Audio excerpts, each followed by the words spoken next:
Okay. There's a homework that's due tonight, and there's a midterm that's coming up. And today's plan is to talk about tree traversals. So do you have any questions about those announcements? No. Okay. So the warm-up, though, is that last time we had this extremely nice proof of showing that the number of empty trees that hang on a tree with n nodes is n plus 1. And that was a really nice proof. It said every node has two children. They might be empty children or they might be non-empty children, but every node has two of them. Oh, you have a question. Sorry. No, it covers everything until Monday. But we won't cover what's on Wednesday. Midterm covers up until October 7th. Okay. We have this really nice thing. It was one of your proofs. Somebody in here, Victor, wherever Victor, I don't see him. Anyway, came up with this nice proof. 2 times n is the number of children, both empty and non-empty. And then out of those 2 times n children, n minus 1 of them are real children. Like there's a real edge going from a parent to a child. And that's counted by counting the number of edges. So we've had 2n is the number of total children, both real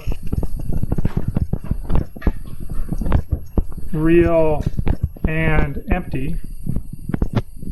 And then we had n minus 1, which was the number of real children, which was really just, we counted those real children by understanding that the number of real children is equal to the number of edges.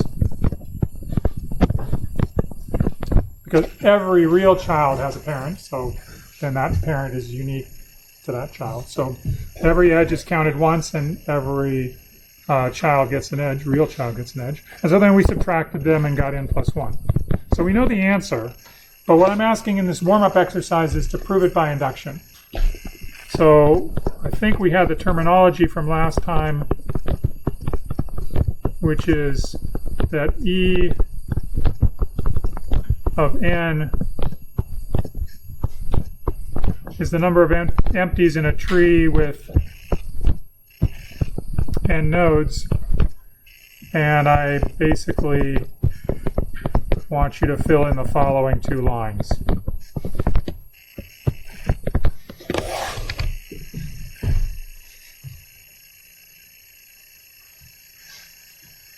I think maybe I'll give you 45 seconds to do this. Okay, 47 seconds.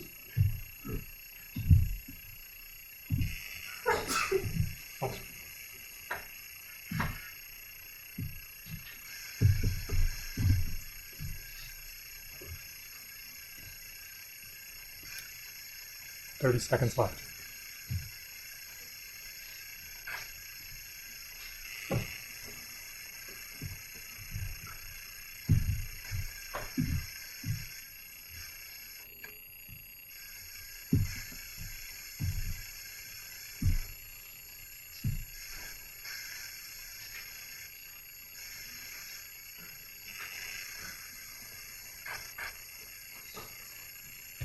Okay, time's up. Let's fill in the first line, and you can finish filling in the second line. What is the first E of 0? What if the tree has 0 nodes in it? How many empties? How many people think 2?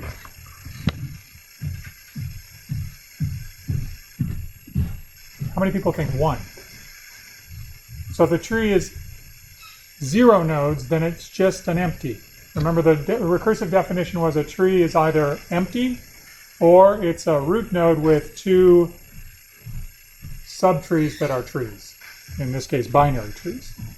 So either we have the case when it's empty, in which case there's an empty, 1 empty, or we have a tree which is a root plus 2 children which are themselves binary trees.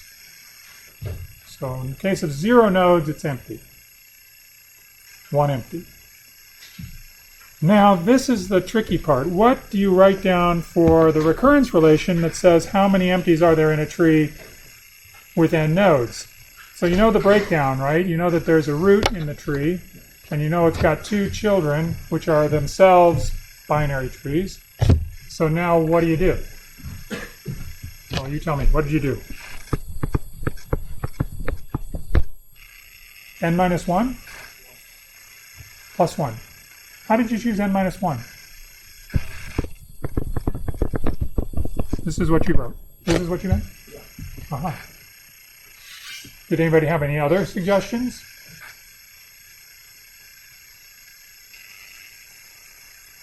So you're telling me that a tree with n nodes is a root and a tree with n minus 1 nodes.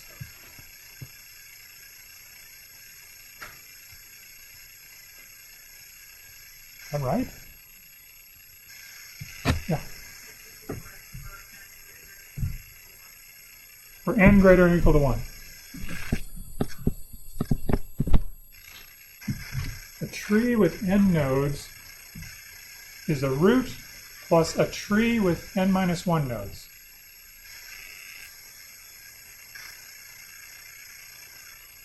What is a tree with n nodes? It's a root and 2 trees. What happened to your other tree?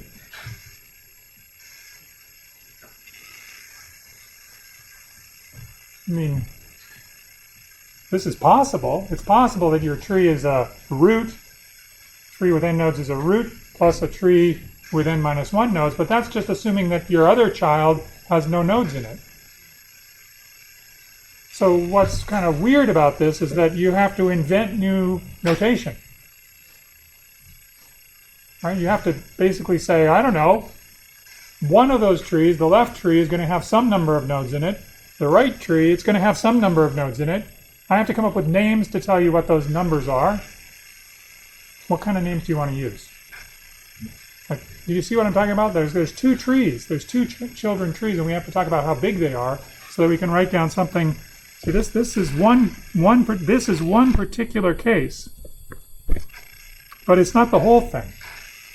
There's more cases. There's like the case when I split it into a tree of n minus 1 over 2 nodes and another tree of n minus 1 over 2 nodes. That's just another case. Yeah. What are we going to do?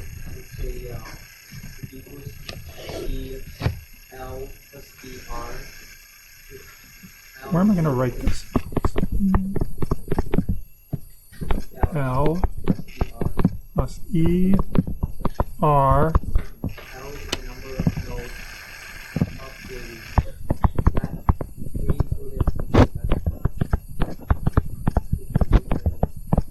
how about we call it the left subtree? And R is the nodes in the right subtree. And L plus R is equal to n minus 1.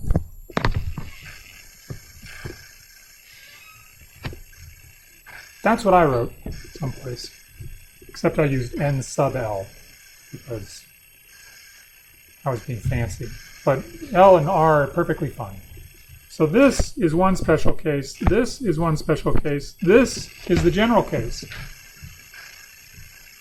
How are we going to solve this kind of a recurrence? We just have a property on the sizes of the subproblems. The property is that the sum of the 2 sizes, L and R, are n minus 1.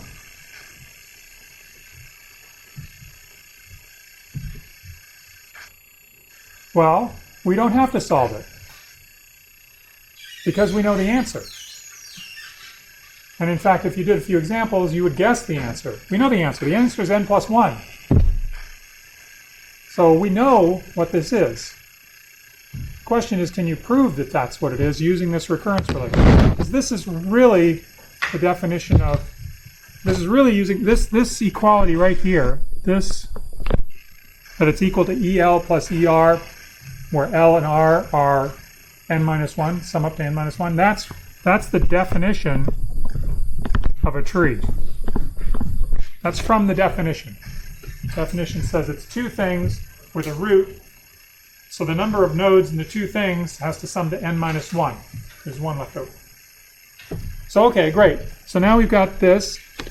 We understand the recurrence relation. And we know the solution to the recurrence relation because we figured it out a different way. But now we can actually prove this is true by plugging in the value and using, oh, come on, using induction. Yeah, induction. Right. You can say recursion too. It doesn't matter. That's the same thing. Okay? Actually, induction is a little different. Nah, it's not really. Okay, so then you just use induction to prove this. Are you going to run into problems? Let's find out. Does it work for the base case? E0 equals 1. N is 0. The number should be n plus 1. Hooray. It works. Does it work? Now let's assume that it's true for all trees with fewer than n nodes. And then we'll show it's true for trees with n nodes. So what we know is it's true for all trees with fewer than n nodes. That's our inductive hypothesis. So when I write down that En is equal to EL plus ER, I know that L plus R is n minus 1, so I know that both L and R are less than n. So I can use my inductive hypothesis, and I can replace EL with my hypothesized value, which is L plus 1. And I can replace it in ER with R plus 1. And then what this is equal to is, let's write it down here, L plus R plus 2. And what do I know about L plus R? L plus R is n minus 1. Because that's right here. N minus 1 plus 2 is equal to n minus 1. I'm sorry, n plus 1.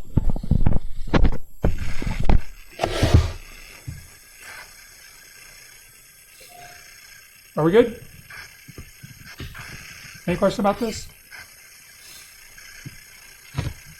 Sometimes you may have to invent notation. It's okay. Everybody does. Okay. Yeah. Maybe I'm just but I still don't understand why En equals En minus 1 plus 1. It's not. It's correct, but for one particular structure. Okay. That's For binary tree. no, for this tree.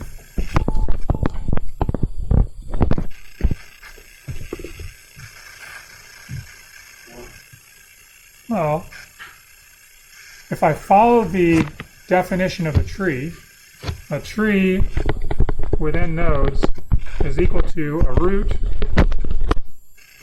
and a tree left and a tree right. That's the definition that I have to work with. So I can say, well, I don't know how big this tree is, and I don't know how big that tree is, but there's two of them. And I know that whatever number of nodes they have in them, like L and R, I know that we're leaving out the root, so L plus R is going to be n minus 1. But there's two of them, so I'm getting E of L plus E of R. Now, maybe what you're thinking, because I know you're not stupid, maybe what you're thinking is, this is exactly the same as E of n minus 1. I just split it into two for some crazily perverse reason. I didn't do it in a crazy way. I did it for a reason in that your solution is correct because the thing that we're counting is basically a linear function of the number of nodes in the tree, but it might not be. For example, if I was asking you to prove something about height, then you would actually have to consider the possibility that there are two trees, because not all the nodes are going to go into one tree. And so the height, if you put all the nodes in one tree, is different than if I split them between two trees. Here, if I put all the nodes in one tree, or I split them between two trees, the end result of this recurrence is still going to be n plus 1. Doesn't matter. But that's just because it's this recurrence. And it doesn't follow from the definition that this statement is always true. From the definition, all we know is this. All we know is that EL plus ER is equal to EN. A single node with different children. You tack it onto any of those empty trees into existence in your code. Ooh. Removing one empty node and adding to it. So the total number of empty trees goes up by that. Okay. You can infer from the end that the end is plus 300. So you want me to do my induction by ripping nodes off from the bottom? Yes. Okay, well then you've got to define trees that way. Or you got to show me that that definition is an equivalent to my definition. My definition is a recursive definition because I'm that kind of guy. You know, it's recursive. I like it. Your definition is more iterative. It's like a process that goes from the bottom and takes things off to produce things that are smaller. It's perfectly okay to define it that way.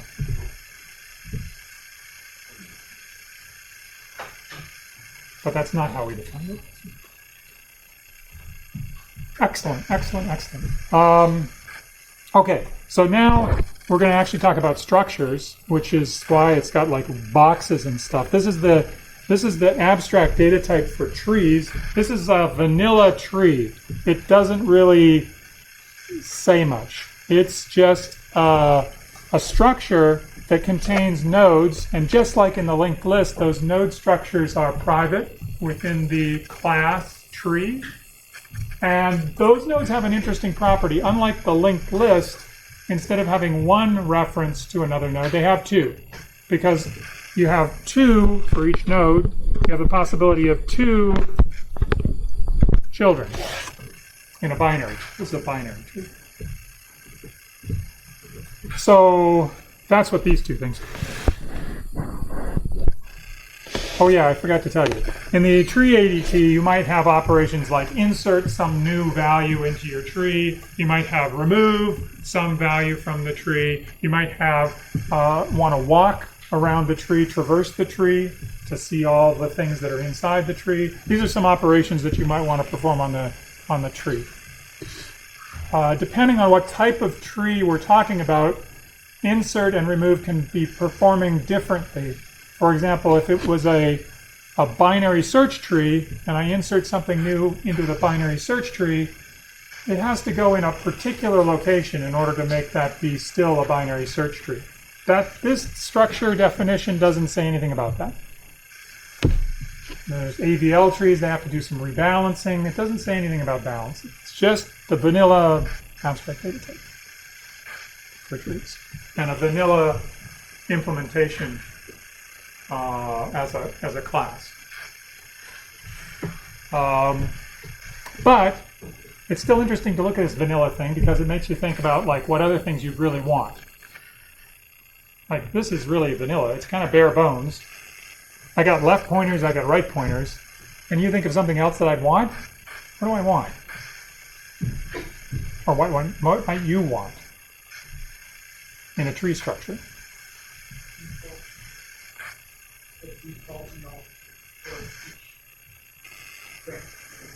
Oh, you want a constructor that defaults to null on each branch. Yeah. Okay, you want a constructor. Okay, all right, I'll give you a constructor. Someplace in here is a constructor. And it's got defaults for everything. Yep, that's a good point. Anything else that you'd like? I mean, this is a tree structure with left and right child pointers, but maybe you want some, suppose that there was some way that you got yourself at the bottom of the tree, you're at a node at the bottom of the tree, and you wanted to go up to your parent. How do you do that in this structure? I'm at a node, and I want to go to my parent. Yeah. Yeah, it might be nice to have a parent pointer, a pointer to my parent. I mean, you can get from yourself to your parent, but it requires you to use the private member variable root and then walk down the tree looking for your parent, which is kind of slow. So sometimes people like to put in parent pointers. Node star parent. Sometimes they like to put in neighbor pointers. So look to your left and look to your right in the tree, and this, for example, would have a pointer that goes like that, but maybe cat down here would also have a cat has something that looks like this. And basically every level of the tree becomes a doubly linked list. These are, I don't know, I'm going to call them neighbor pointers. I don't know what they're called. A node pointer to the left neighbor and a pointer to the right neighbor. That's something that might be useful. It might be useful if you wanted to know that everybody on that particular level, you wanted to output all of them. You know, if you didn't have those, then you'd have to sort of go up and go down again and go up, up, up, down, down, down, up, down, up, up. Anyway, you go. Anything else? You think so? I don't know. In any case, you can see the tree structure can be augmented, can be added to make some visit sequences, some traversals easier than others. Okay. We have to move on. Let's talk about traversals. How many people, how am I going to put this? How many people have never heard of in-order traversal? Interesting. Interesting. Very interesting.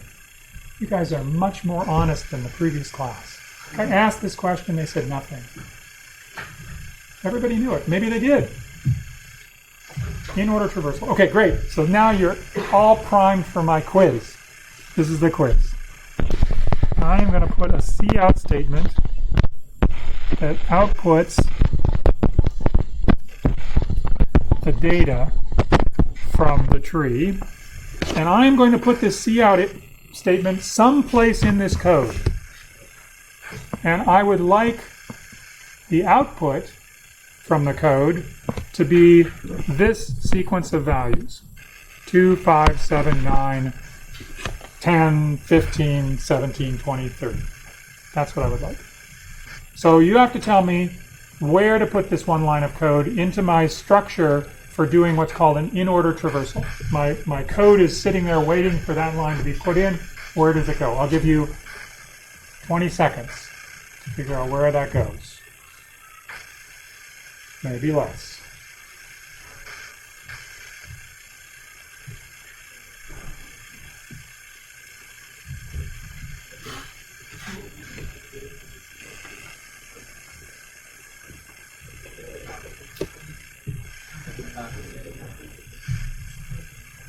Okay, how many people know the answer to this?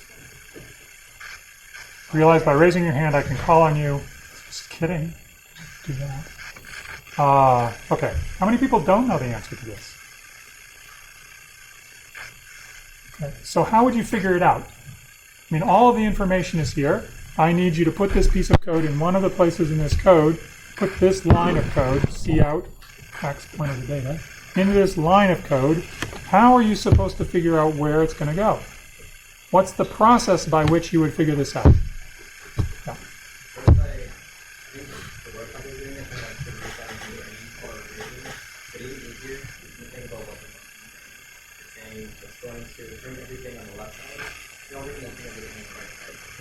So if you look at 10 at the very top, you look at where you want to get. You're pretty much saying you want to pick everything in the left first, and you want to pick 10, and then you want to put everything on the right. So I put it in the middle between the number x left and the right. Excellent. Excellent. This is a very good answer, actually, to the question of how you would try to figure this out. The information that you have is the output order that I want. That's what I've written down here. You're saying, well, what can I do? I don't know. But someplace in that output order, X's data is getting printed out. And X initially is the root. And by identifying where the root is, all of a sudden there's now a pattern to this sequence of numbers down here that maybe you didn't see before. And that pattern is that everything gets split into two pieces. There's the part that comes before, the part that comes after, and look, everything that comes before, it's all the stuff that's in this tree. And everything that comes after, it's all the stuff that's in this tree. So now, even without really, pretending you're a computer and executing the code line by line, even without doing that, you have a pretty good idea that you've got to do something on the left before you print out 10, and then do something on the right. And that's exactly how it works. So this one goes in between. This is the in order position. It goes in between. And we can execute this and see how it goes. So here I am, I'm at 10, and it says, well, first do an in order traversal of your left child, the left subtree. So I say, okay, great, here I am at 5. Do a in order traversal of your left subtree. Nope, here I am at 2. I'm done. I don't have any left child and I don't have any right child. Those two calls return immediately. I mean, actually this call returns immediately. And I print 2. So the 2 gets printed. And then it tries to do the right tree, but there's no right tree, so then it returns to 5. And when it returns to 5, it's done with 5's left subtree, so it prints 5. Etc., etc., etc., etc. Does that make sense? This is in-order traversal. Why do you think it's called in-order traversal? You're right, because the root is in between the other two. It's in the middle. So you can think of this as being the left visit right traversal. LVR. Or LOR if you like. Whatever you like. Anyway, it means left, and then do the visit at the root, and then do right. As you might imagine, there are other traversals that you could use. There's pre-order traversal. What do you think pre-order traversal looks like? While you're figuring that out, I'm getting green. Pre-order traversal. Yep. Visit the root at the beginning. This is pre-order. So in other words, it's visit, then go to the left child, then go to the right child. And pre-order traversal, okay. I'll help you with this one. We're going to write down the, oh, sorry. Visit means any operation. In our case, it's outputting the data, but it could be, for example, I don't know, printing something. It could be like publishing something, or it could be like doing some calculation, or it could be accumulating data that you're trying to add up or sum up. It could be doing, who knows. But whatever it is, it's extracting information from the root, processing the root. Okay, so let's write down the pre-order traversal of this example tree, and I will do the hard part, which is the first node. Okay. What's the next node? 5, 2, 9, 7. Now what do I do? 15, 20, 17, 30. It's not that I'm feeling incapable of doing a pre-order traversal. It's just that I like to, actually I always get messed up. I really do. I get mixed up on post-order actually more than I do pre-order. Post-order, that's the next one. It deserves a new color. Let's use blue. Post-order. as you might expect, there's one other position that you could put this in. It's visiting after you do the left child and the right child. So there's left child visit, right child visit, and then visit the root. Not just the left child subtree, recursively visit it. Then recursively visit the right subtree, and then visit the root. Okay, this one is tricky, but I'll help you out. I'll start with the last node, is this node. There you go.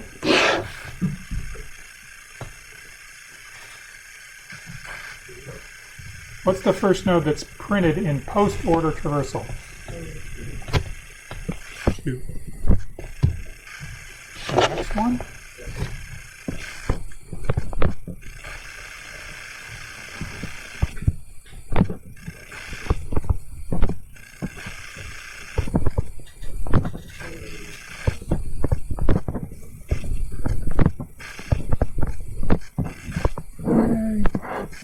Again, you can see the organization of the numbers that were printed is coming from the left tree and the right tree. Both of those get printed before the actual visit to the root itself. Did everybody get that? Okay, these are traversals, a couple of traversals. Of course, we have 3 letters, L, V, and R. And there's 3 of the possible permutations of L, V, and R. How many permutations are there of L, V, and R?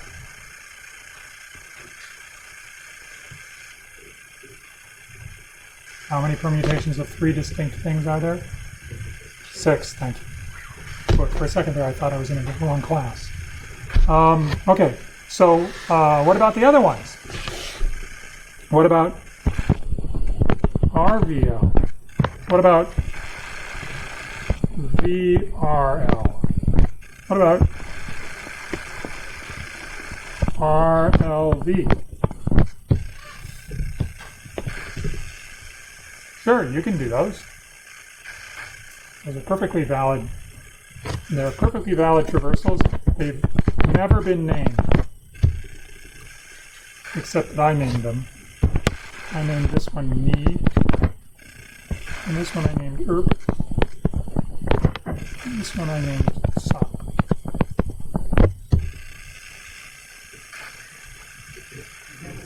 I'm starting to think that I shouldn't have used these names. But anyway, we'll see. There are many ways to traverse. This is just 6 of the possibilities, and they're just 6 of the possibilities that are organized by this idea of visiting the root and visiting the left and the subtree, left and right subtree recursively. There are other ways to visit, and we'll see one other way to visit a tree in a little bit. But before we do that, before we get to that point, I would like to understand how much time this takes. How much time does a traversal of a tree take? What's the running time of this code? Whoa, that was quick. Run time. That's excellent. What do you want? Big O? Big Omega? What do you want? You want Big O? Well, you think it's fast. Okay. I'm going to brag about it. All right. Okay. I'd brag about it too. You're saying that it's using a constant amount of effort per node in order to traverse the tree. That's what this is saying. How do you know that? Did you solve the recurrence relation? What did you do to figure that out? There's a recurrence relation for the running time, right? I mean, it's essentially, this is the recurrence relation. T of n is equal to T of L plus T of R plus 1. That's for the visit. That plus 1 is for the visit.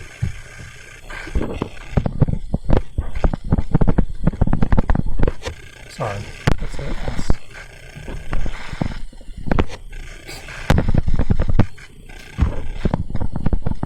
That's the visit of the root. So we do recursively on the left subtree, recursively on the right subtree. I'm adopting your notation for the number of nodes in the left subtree is L. The number of nodes in the right subtree is R. And I'm getting T of L plus T of R plus 1. And I also know that L plus R is equal to n minus 1. And T of 0 is the amount of time that it takes to check if the node is null, which is some constant, and let's just call it 1. You don't have to call it the same constant as the other constant. You could use B and C, or you could use something else to differentiate those two, but I'm too lazy to bother doing that. And it's not going to matter for the asymptotics here, because you basically know what the solution to this recurrence is. Sort of. Almost. This is almost exactly the same recurrence as we had here, except that here there's no plus 1.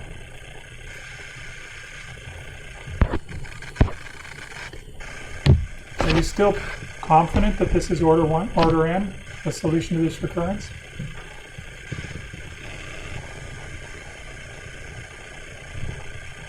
Yeah, you should be confident.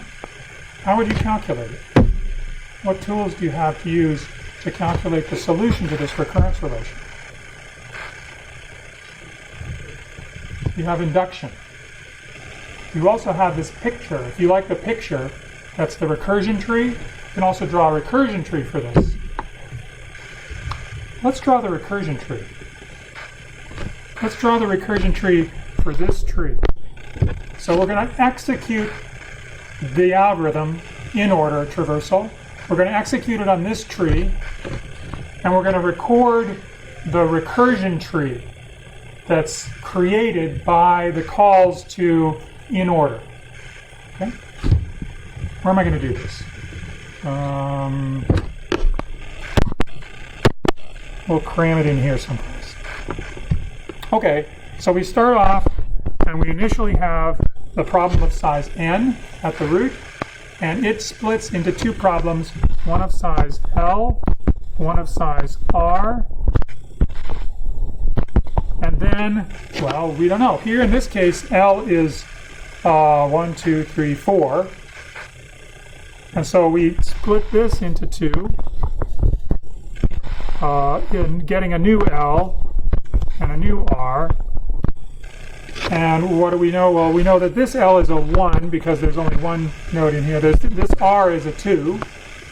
This R right here, that's the 2. So we know that this, because it's a 1, it's going to split into two things. It's not 0. And it's going to, at this point, it's going to hit the bottom of the recursion. Right? So this is where there's an empty. And an empty, those are null pointers that are getting passed to the next call of in order. And those null pointers cause a certain amount of work to be done. 1 unit of work, according to our recurrence. So we annotate these with work, which I'll do in green, just to keep, it's like money, right? So it's like 1 and 1. That's the work that's done. The rest of this is just structure. Let me pause right here and ask you the question, what is this blue tree that I'm drawing? It's the recursion tree. It's the recursive call tree. What does it look like?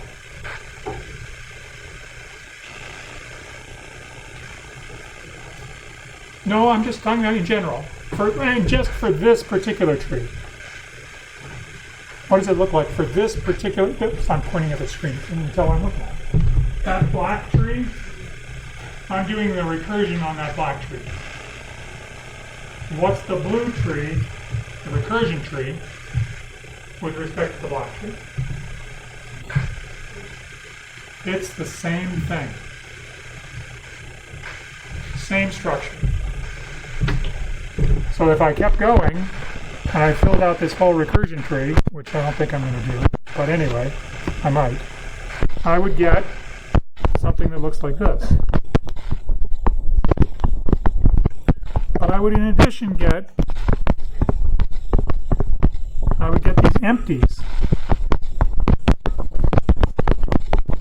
And for every one of the empties, I get a cost of, I have to pay time of 1. How many green 1s am I writing down here? as a function of n. N plus 1.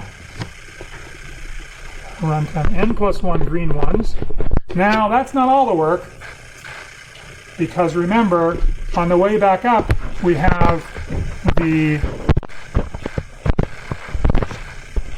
that plus 1. That's the visit to the node itself. Those ones, those visits, they get sprinkled around in here. Every one of these visits is attached to a particular node. How many of those do we get?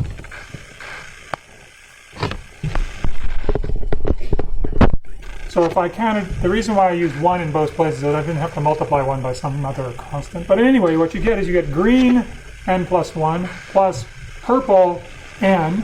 That's the total runtime for this recurrence relation using a recursion tree.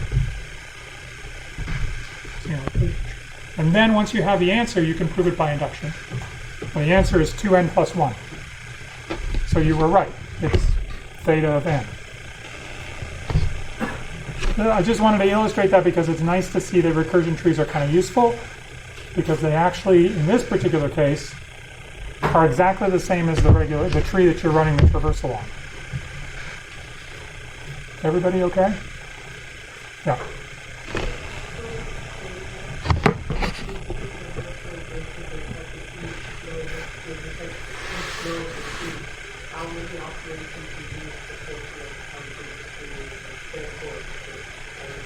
Yes, you can say that. But if somebody asks you to prove that on a test, you probably want to say, what do I have to work with? And maybe the only thing that you have to work with is the recursive the definition of a tree, which is a recursive definition. And maybe that person that's asking you this would want you to use that recursive definition. But frankly, from my point of view, that's exactly perfectly right. You basically are saying I can pay for the operations that are performed by the algorithm. I can pay for them by assigning a constant amount of money to each node.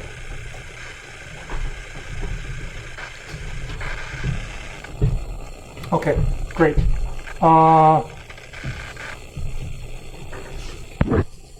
Okay, I get confused doing post-order traversal. You might get confused doing pre-order traversal. Somebody else, maybe in-order traversal. Here is the solution to your problem. The one-and-all traversal, or the all-in-one traversal. It's called the Euler Tree traversal, and it's fantastic. This basically is a way for people that are sort of like understanding things visually.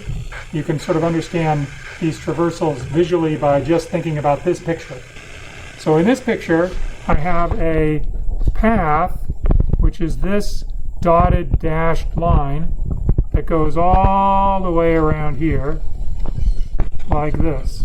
So you're walking around the tree, and you're always going down and around, you're just following it like in sort of counterclockwise order, always hugging the tree, okay? That's the path.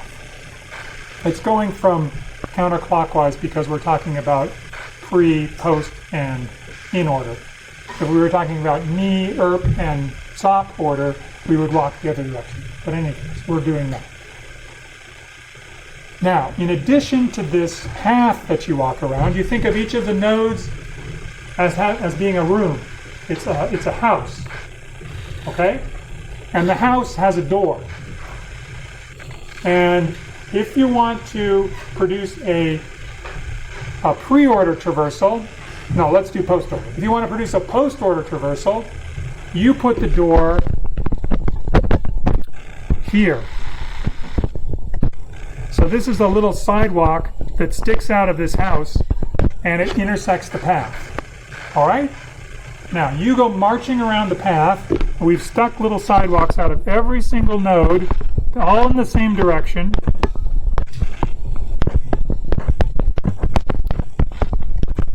And now you go around, and these are all your neighbors, so you want to go around and you want to knock on all their doors. So you go around, and the question is, what's the order in which you knock on their doors? So here we go. We go down. Now you're in the backyard of person B. You're in the backyard of person A. Now you're coming around to the front. There we go. A. Knock on A's door. Then you're going around here, down here, around here, around here. Up, C. Now you're knocking on C's door. E. See, isn't this easy? This is post-order traversal, but it's like drawing a picture. So cool. E, H, I, G, F. That's post-order traversal. It's so simple. No recursion involved. Just a picture. If you change the door and you put it on the left, you get pre-order traversal. If you change the door and put it at the bottom, you get in-order traversal. So this right here is in-order traversal. This is pre-order traversal. This is post-order traversal. If you walk the other direction and change the doors slightly, you would get the ERP, knee, and soft traversals. Okay, good. This is actually used, anyway, I can't tell you. It's too complicated. No, it's not complicated. These Euler Tree tours are used sometimes to restructure trees that are unbalanced. But we won't talk about that in this class. Okay, so let's look at applications of tree traversals. This actually turns out to be the most important. This is the reason why we're looking at tree traversals. The reason is that we know how long it takes to do a tree traversal. So if we see a tree traversal that's happening in our code, we know how long our code is taking. For example, let's not do expression evaluation, it's too easy. Let's do tree copy. How would you copy a tree that takes a node pointer as an argument? Well, you can write a two-line copy that says if t is not equal to null, then return a new pointer to a new node that's been allocated off of the heap. That node has data which is a copy of t's data.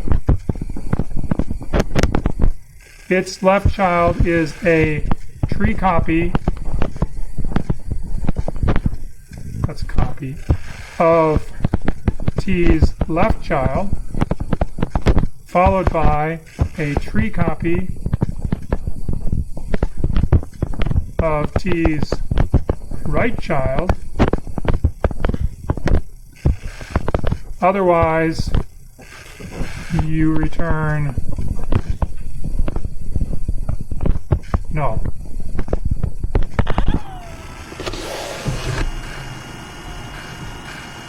When you look at this code, it looks like it's just creating a node, but it's actually performing a traversal because the tree copy of the left child of t, the input tree, is actually a recursive call, which is doing the same thing that the which order traversal did in what we saw before. What is the order in which these are being handled?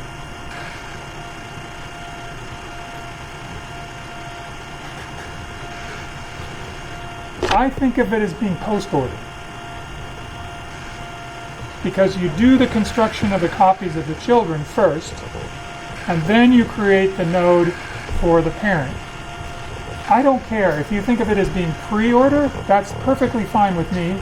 You might think, well, you create the big node first, and then you go and copy the children, copy the other child, and stick their pointers into that. Wait, maybe that's the way you think. That's not the way that C++ works, but that's okay. I mean, it's fine to think of it as pre-order. You can make it pre-order. But in any case, it's some traversal.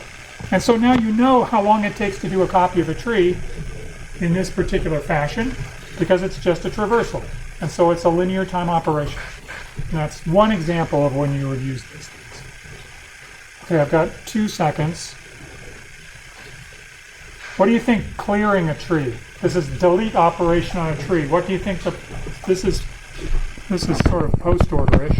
What do you think clear the tree is? Think it's in order? You're the only one playing. Yes, go ahead.